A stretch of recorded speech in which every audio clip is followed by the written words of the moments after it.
Hello, it's Crafty Carol here with another little project for you with my nice new glass mat here. And this is what I call an exploding box. So it has a lid and we can just pull the lid off and it sort of falls apart and there's a nice sweet in the middle as it happens, because that's what I usually put in boxes for people. So you can obviously put anything in there, a little candle or whatever you wanted. But this is the exploding box I'm going to make today. And the sides just come together and the... Can't do it now, of course, under the picture. Where am I? Getting all the sides in. There we go.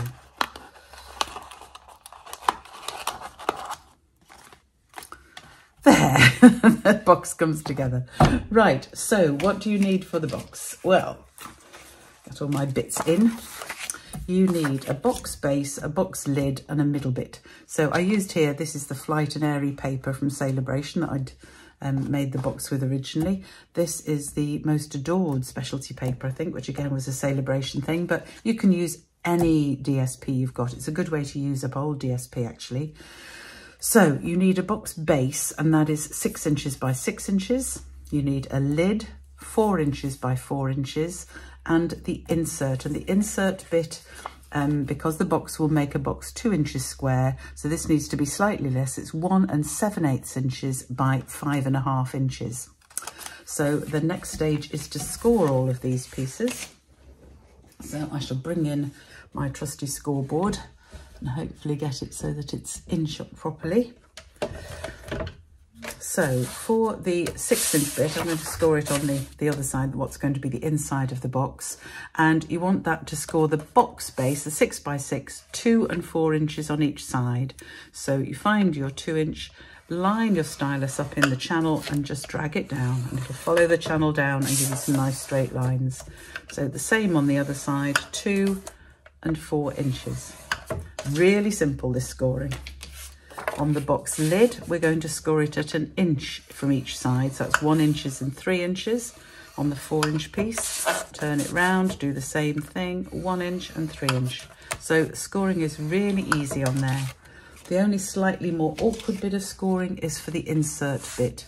So you're scoring this on the long side and you want to score it at 1 7/8 inches, at 2 3/8 inches. So count your little markers quite carefully.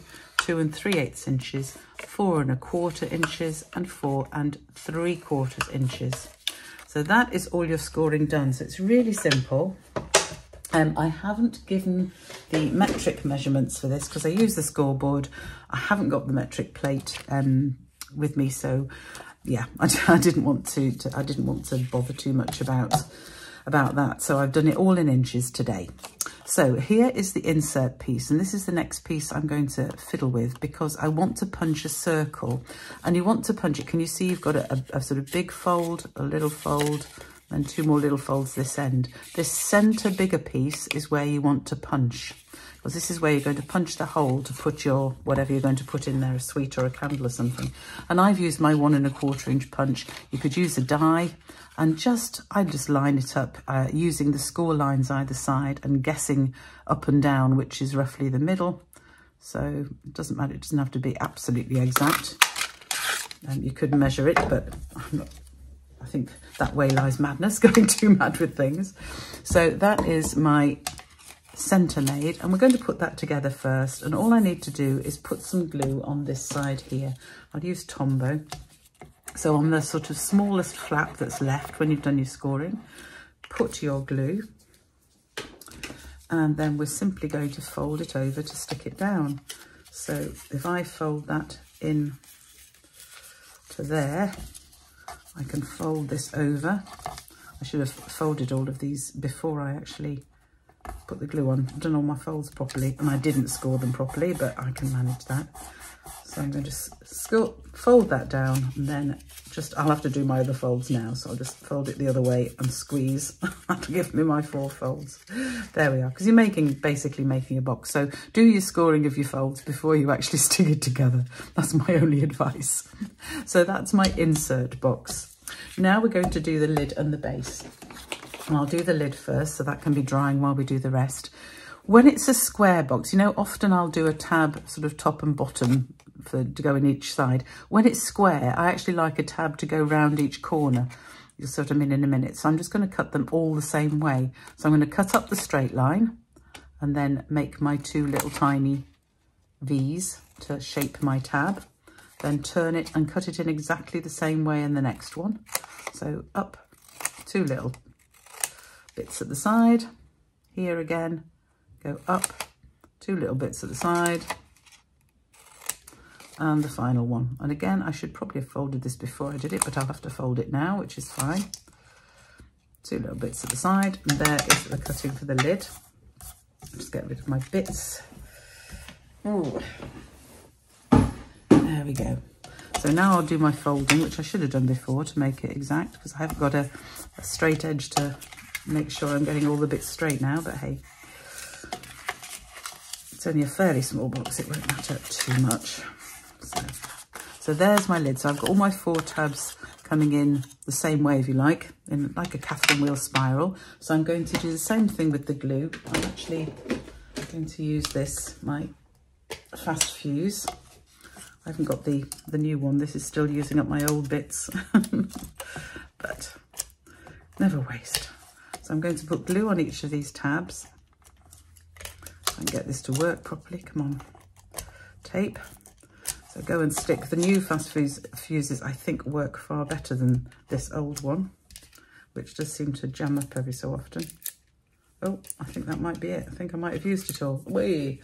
Excellent. So I haven't got time to go and find my new fast fuse, so we'll just use, I will just use some Tombow on these remaining 2. It's a specialty paper, so it's got gold in.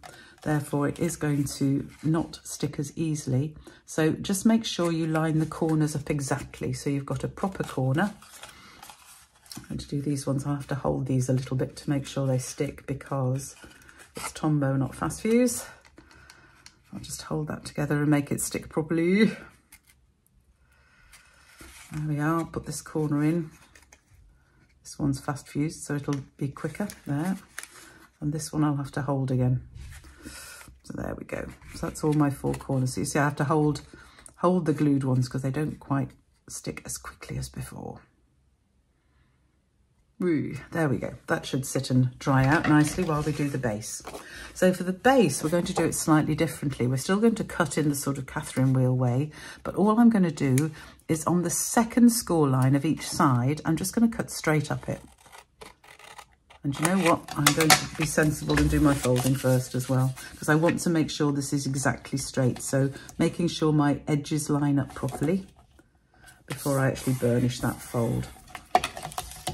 So I'm going to do all these 4. Make sure the edges line up properly. And this is important, as you'll see in a minute, because otherwise it won't actually come together correctly. Done that one. So we'll fold this side. And this side. And it should exactly meet the fold at the other side. And I noticed that one there doesn't quite. I'm not sure why. We just move that in very slightly. And it's paper, so I can burnish it okay with my fingers. It doesn't need, yeah, the rest. That one's a little bit low as well. Okay, so making sure that when you're doing these folds that they do line up exactly with the fold at the other side. There, right. So I've done my folds first. So I'm going to cut up each second thing along each side. So this one, I need to do this one on this side. So I'm just going to cut up that fold to the join of the next fold, turn it, do the same thing, second one up, cut it down to there, turn it again and do the final one. So I call it sort of like a Catherine wheel cut, if you can see, because it looks a little bit like a Catherine wheel. So you'll notice I didn't shape those at all, and there is a reason for that, because I'm going to fold them over and glue them to their neighbouring panel. So for each of the centre panels, I'm going to put some glue on, to use Tombow, because I've just used up my fast fuse. There we go.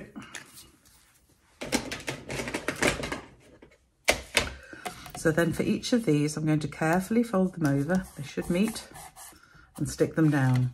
So for each flap, fold it over, stick it down, make sure it's stuck. This one, making sure it meets, stick it down.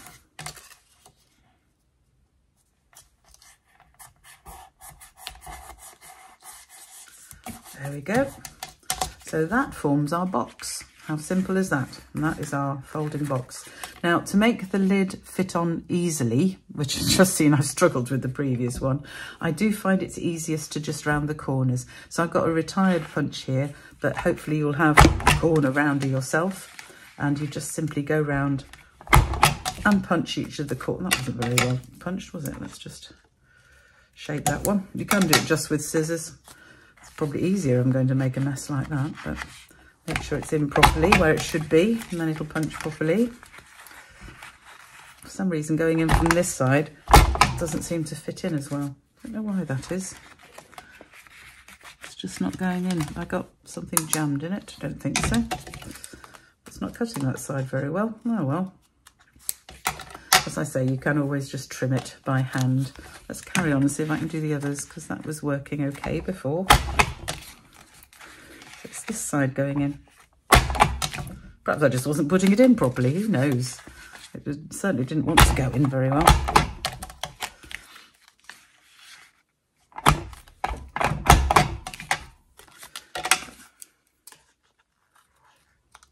Okay, so by whatever means, just round the corners.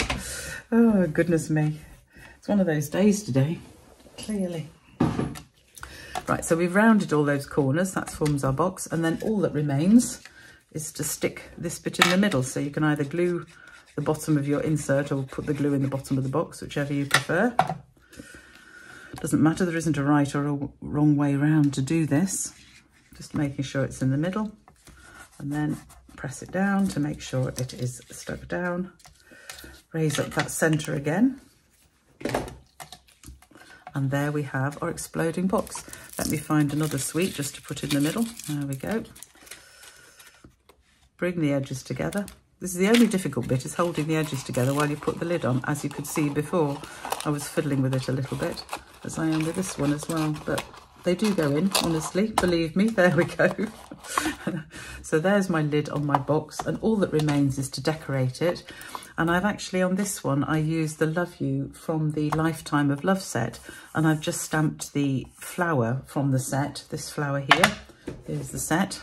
Lifetime of Love, it's a beautiful one. And I'm going to do the same thing on here, and to match the gold, I didn't get my ink pad down, just let me reach it, there we go. To match the gold, I'm going to use wild wheat. I do find that matches gold quite nicely. And I'm just going to stamp this. I think I'll stamp it direct. With that one I stamped it off, but I think for this one, because it's, well, it is a bit bright, do you know what? I'm going to use my emergency side and we'll stamp off. So stamp it off, stamp it on my emergency side. There we go, that's better. It's a little bit not quite as strong, which is good. Not my scrappy bit of paper, I do my stamping off on. So that's stamping off. It's where you just stamp off the worst of the, just grab another block quickly. Stamp off the sort of a lot of the ink, so it leaves a lighter image. There, that's better. And then I've used another of my punches, the next sized up, the 1.5 inch punch, just to punch out. So punch that out, there we go. And I'd already cut out, actually with an old punch, it's a retired punch, but you could use a die. I was doing that because I needed speed really, because I wanted to get it done. This isn't the important part, making the box is the important part, but I just wanted a little decoration on top. And we can make it even more beautiful by using a little bit of, don't want to move that while it's just drying. I'll stick it on in a minute. We could also put a little bit of ribbon underneath if you wanted, or any other decoration you wanted. I'm just going to stick it on as it is. Hopefully that's dry enough now. So a couple of dimensionals. Might be nice to have a bit of ribbon underneath. Shall I just get some ribbon? I think I will. I've got some just here. This is just an old, where's my ribbon scissors? Just an old piece of ribbon here.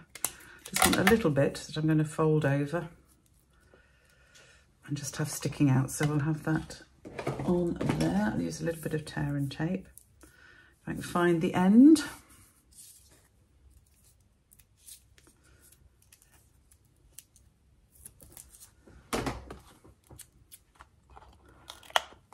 A little bit of tear and tape on top of my box.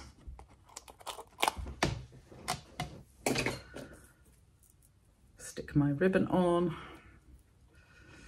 I just want it sticking out the side a little bit. About there will do.